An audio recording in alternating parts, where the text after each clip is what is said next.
Unfortunately, as we heard before lunch, the fact that democracy is teetering on the brink, it seems it doesn't really matter what the majority of people want anymore. That is very clear in the chaplaincy program right from the beginning. We're about to now do our panel on the topics we've been hearing about this afternoon. So I'm going to ask all the people who presented to come on stage and sit on the comfy chairs, and including two additional members of the panel. Steph Lentz, who was a teacher at a Christian school who was sacked in 2020 when she came out as LGBTQI. Since then, she's been calling for exemption to anti-discrimination laws to be removed. That's the exemption that religious organisations have, a kind of floating exemption. They can use it in any direction that they like from anti-discrimination laws. Far from us needing religions protected from discrimination, it does seem to be the other way round. And Maurie Mulheron, who of course is well known to you probably all, as he was the president of the Teachers Federation relatively recently, and was the principal of Caro High School for many years, Maurie, and a warrior for everything secular. Okay, so I have a couple of questions. I'll come and I've got to turn on my mic, which means hopefully it worked. And given we've heard from everybody else, I'll ask my first questions of Steph, who's at the end there, and Maurie, who's next to me. First question to you, Maurie. Let's have a nice broad one. Given that we've got state schools and we've been sticking chaplains into state schools because apparently Australian children don't have enough chances to get religious instruction in religious schools. Are private religious schools, because 97% of private schools are in fact religious, do you reckon they're good or bad for the education system as a whole? I mean, one would have to think that they're clearly failing if the powers that be want to stick chaplains in public schools. It's a bit of a criticism of them, isn't it?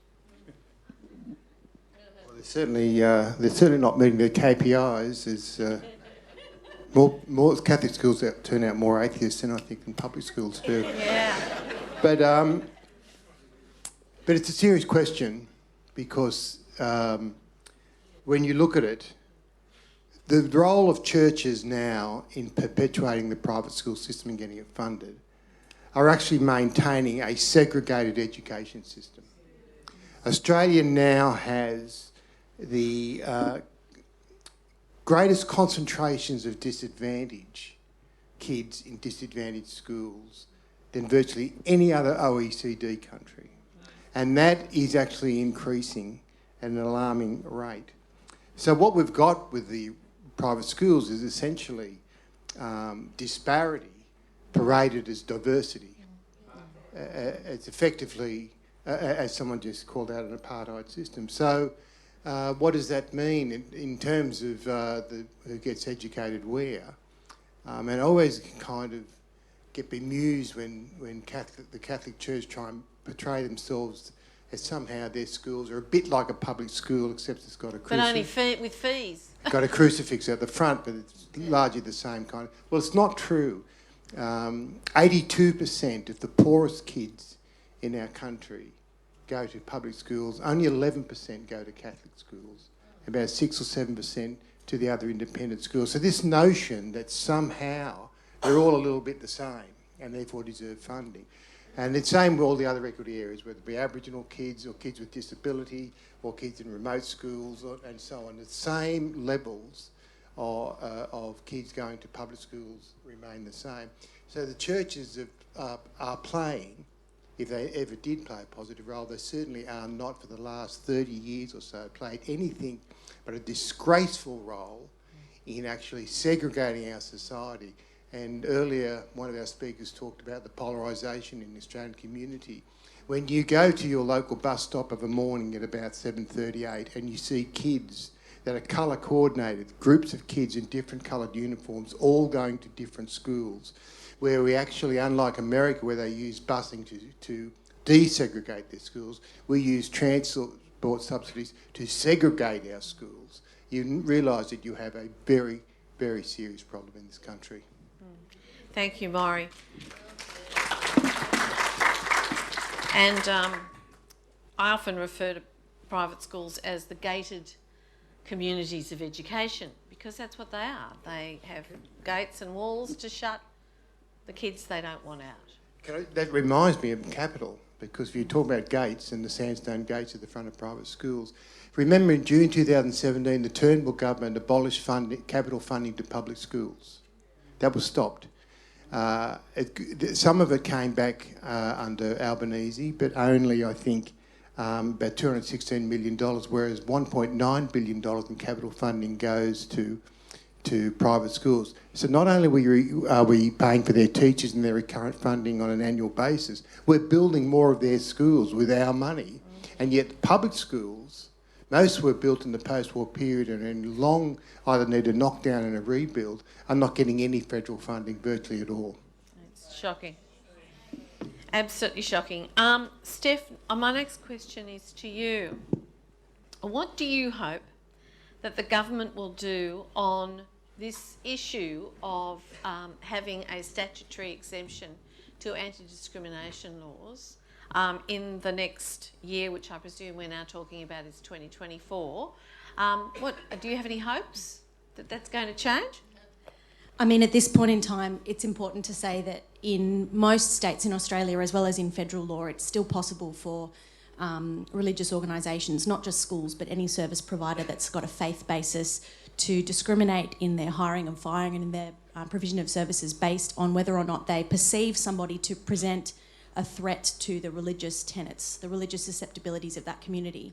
And that's the basis on which I was fired. Those laws still exist, and the Morrison government's proposed religious discrimination bill, which has been sort of sidelined for now but will be back on the table next year, is only set to intensify the opportunities for discrimination on those grounds. So in one sense, I have hope that as the debate continues to remain at the forefront of media reporting and in conversations in forums like this, that there will be more pressure on the government to consider the fairness and the representative nature of those laws in a country like Australia. But on the other hand, I don't know. I don't know what we can do. Something that I would like to see is greater accountability in these organisations in the ways that they currently stipulate what those tenets and beliefs actually are. The ridiculous example that's often given is that a spaghetti religion could say that they don't want to, hire people who eat gluten-free spaghetti, and on the basis of that ludicrous example of a belief that they have, they're allowed to hire or fire people who do or don't eat gluten.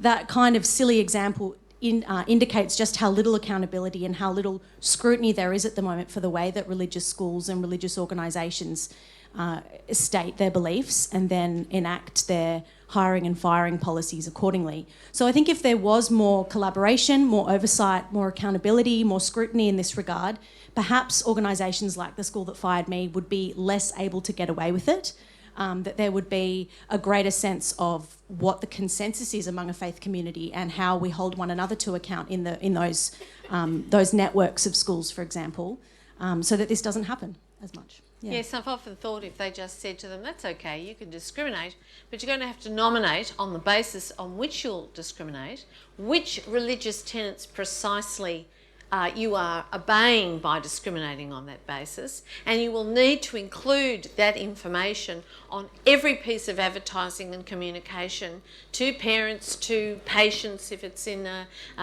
medical facility or a hospital or an aged care home or whatever it is that they're doing, and it all has to be emblazoned on everything. We discriminate on the basis of sexuality, gender. And that's what we've seen. One of the positive things about my story in the media a couple of years ago, and the story of City Point College, which I believe Alison referred to as well, is that schools are, and religious organisations in general, are now being called to give that information more openly, to advertise and to state more clearly whether or not they do or don't endorse gay people, for example, and so that doesn't just kind of fly under the radar the way it has historically.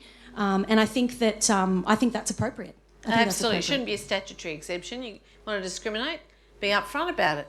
Yeah. You know, stand up for your principles if that's what you call them. Yeah. Thank you, Steph. Now I'm going to hand over to the audience to ask questions of the panel. Again, time is our enemy. Right up the back, there's a lady furiously waving her hand.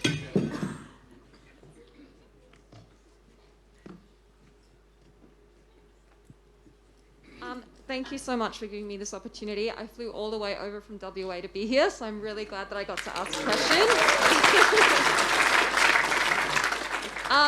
There might be like one or two people in this room that know me online under the name Infidel Noodle. I am a high school teacher over in WA, and I'm also an outspoken ex-Muslim. I want to address an elephant in the room that we haven't really spoken about today. When we have discussions around secularism in Australia, it's often dominated by Christian voices and people from backgrounds of Western faiths. So I want to draw attention to some of the things that are happening behind closed doors in Islamic schools in this country that most people in this room probably aren't aware of. For example, it is a very common practice in Muslim schools for girls to have a record kept from their teachers of when they have their period, because you cannot pray when you have your period. You're considered dirty and impure.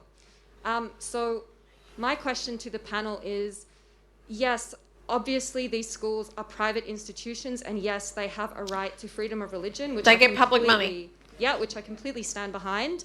However, how do we balance that right to freedom of religion with the need to protect the safety and the dignity and the privacy of the children in these schools? And how do we do so in a way that doesn't further contribute to that hyper-polarisation in society that Leslie mentioned earlier? Thank you. Who'd like to run with that one first? Maurie? Look, I'm a little bit conflicted on this because I actually don't want to make private schools more welcoming. I'll be honest with you. Send your kids to public schools and teach in public schools. I mean, seriously, I think that's, to me, that's the absolute central core issue. We've got to strengthen public schools and we've got to fund them. We've got to stop funding private schools, and we've got to stop this myth that somehow we can make them a better institution when their whole reason for existing is to exclude, not to include, but to exclude. You can't criticise them for excluding when that's the basis on which they were formed. Anyone else want to? Yes, Anna. Oh, what just fell off? So, It's a religious microphone. I think it is a bit more complex than that, as Van spoke earlier, that there are schools set up by religions, and we know this historically, again, from the comments that Van made, when people feel that they're persecuted minorities, that there is a sense that they set up their religious schools in order to protect people from discrimination. So I think we have to acknowledge that. At the same time, I really hear you, and I think what is sometimes lacking in our broader society is that we are afraid then also of any kind of critique of religious minorities, because we don't want to entrench already the sense that they're being discriminated against. But my research and my work, I've always advocated for a critical approach to religion more generally.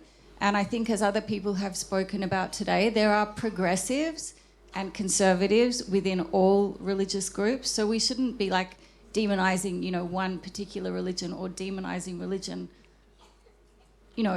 across the board. But how do we hold this into account? I think, again, as Van said, it's about we need to have a secular democracy, and we need to have respect for rights, and we need to have respect for human rights. Australia, as we all know, doesn't have a very high level of rights-based literacy or rights-based protections. The states are now introducing rights-based frameworks. So I think that's really important. And so I think that, again, to wrap it all up and back to what we said before, is religious exemptions are really dangerous, you know, because religious exemptions are there and then they let religious institutions, schools, but other religious groups get away with contravening the rights and human rights. We are a signatory on the International Covenant for Political and Civil Rights, and in that it's very clear that religious rights should not triumph over the rights of others. And when other rights are in threat of being harmed and people are being in threat of being harmed because of their religious, not just their religious identity, but their gender identity or their sexuality identity or, you know, many other things, then obviously we should intervene. And so, yeah, I really value your question there. And I think it is a difficult topic to talk about, but I'm brave enough to take it on. And I do think it's really important that we balance respect for diversity, but with a critical approach and where human rights come first. I think it's very interesting what you said. It's sort of the encapsulation of what I've always thought with the interesting difficulty of maintaining an argument which says you are discriminating against me when you prevent me discriminating against other people. That is a very, very intellectually complex argument to be able to make. And I'm a bit sick of religious diversity always meaning discriminating against women and girls and LGBTQI people. I don't think that's diversity at all. Right, we've got masses of questions here. I'm aware of the time, so maybe we'll take this gentleman up the back and then one more.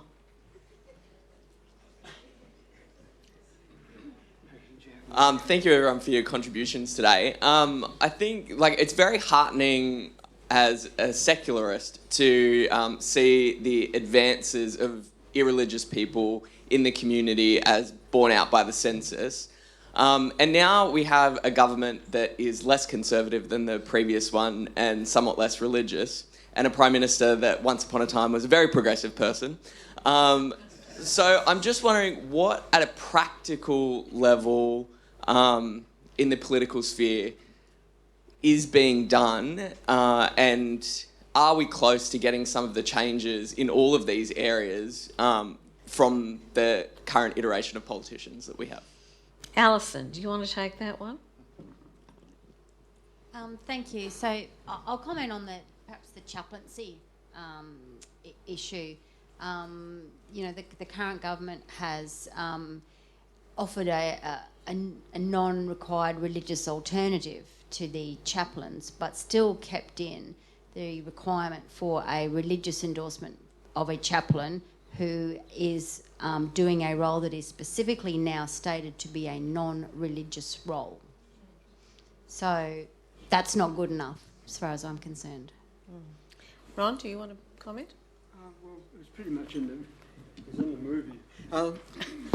He's already done it on film. The thing is, it started as a chaplaincy program, as you saw, out of nothing. And no matter what they do, if they make them non-religious chaplains, it's a role that didn't exist and didn't have to exist at all. It doesn't matter. Take away the religious part of it and call them whatever you like. But they weren't there before. And every state education body has really, really qualified people. In Queensland, we call them, they're social workers, aren't they, I guess? And school counsellors. Yeah. I forget what they call it in Queensland. But school psychologists. Yeah. Yep, they're all there already. And they can never get enough of them. If they could put that $1 billion into them, I think they're into them, but they'd have to divvy them out across all of the schools. Only about 3 or 4 of them, and they have to share them. There's another thing we could start to lobby for. It'd be interesting just to be a little bit naughty, and that would be secular chaplains in religious schools. But just before we get off that, though, see that the ones in the schools are provided by the education departments. They are teachers that have gone on and done about another 4 or 5 years of tertiary to become those guidance. They're guidance officers in Queensland, yes, and they work really hard, but they don't have any Enough of them, anyway. Yeah, thank you. Can I I warned you. just add that the chaplaincy funding is also available to private schools, so there are chaplains receiving this federal funding in private schools, and it's interesting because it's a non-religious role. Yeah. So these chaplains, if they're performing religious duties in their private schools, are in breach of the project agreement between the federal and the state funding. So that's very interesting. In answer to your question, gentleman up the back, I would have to say it sounds like no. One last question. Who do we have? I'm choosing this gentleman in the blue shirt. I'm sorry to have to keep us moving along, but so much to say, so little time. Thank you. Thank you. I just wanted to follow up on the previous question and direct it more to Bill on the funding point, because my recollection is that funding for private schools... Sorry, is it Bill? No, this is Maurie. Maurie, sorry. The funding for government funding for private schools was mainly a Whitlam government initiative in the background of the split in the Labor Party on religious grounds. And now that we're in a situation where so many of the governments in this country, including federal and state, are Labor, if there's no movement on funding now, I don't know when there's going to be. I would just wonder, what hope do you have for reform in that area and reduced funding to private schools? What hope? Look, you have to, if you don't have hope, you don't have a campaign. Campaigns are built on people having hope that there will be a change. And just let me say this, I've been teaching since 1977, and I didn't dream ever that we'd get to a situation where it would become part of the national debate. So settled was the matter of giving money to private schools that you couldn't even raise the word public. We couldn't get Kim Beazley 20 years ago to actually use the word public in an address he was giving to teachers. I think we've come a long way, but nowhere near enough. The Gonski report absolutely was a landmark report. Came out at the end of 2011, publicly released in early 2012, and recommended that governments act urgently.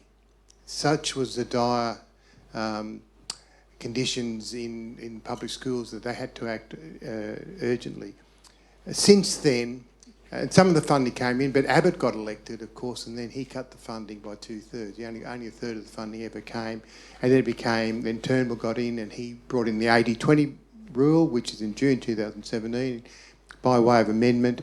80% of all federal money would go to private schools and 20% of the additional money needing to meet the SRS would go to public schools. But that establishment of that schooling resource standard, that SRS, is actually the key to the success of a campaign to get more money into public schools, because it's the first legislated objective measure that we have that private schools are overfunded and public schools are underfunded. Without that SRS, that nationally agreed SRS, then we would be in an even worse situation. So I'm optimistic in that sense that we have a structure within the funding model. The new agreements are about to be negotiated and implemented. So we're hoping, with people putting pressure, and if you've seen the campaign for every child, sign up for it if you haven't signed up for it, be part of that campaign to try and get money into public schools. But I'm optimistic, given we have had some additional funding coming from the Gonski reforms from 2014. Nowhere near enough, but at least I think we've won this issue. No longer is the debate exclusively along the lines that competition and choice will drive up student outcomes and excellence. And we have won the debate, I believe, that you get excellence through equity.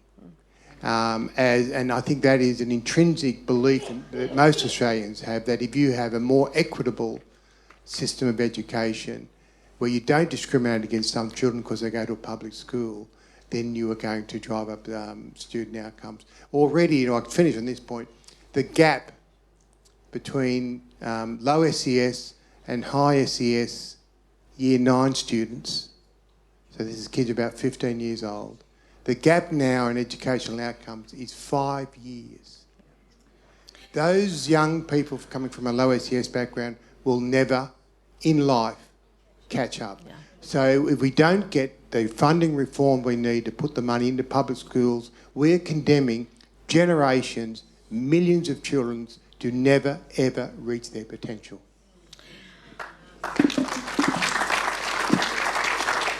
And that is the central problem with education and what we're doing, and where we're sliding on the OECD is into the boondocks of the low equity, low performance systems, which is the place no one wants to be. We've been going there for 20 years, ever since John Howard started his education revolution. Or what does Pazzi Salberg call it? GERM, the Global Education Reform Movement. I'm not going to let any more questions purely because of time. I'm so sorry. We would be having afternoon tea. We're not having afternoon tea because we don't have time. We're going straight into the other panel. But while these panellists leave the stage and I go back to the lectern, if you want to move around and stretch a little bit, please get up and do that. And then we'll sit down again. We'll start again.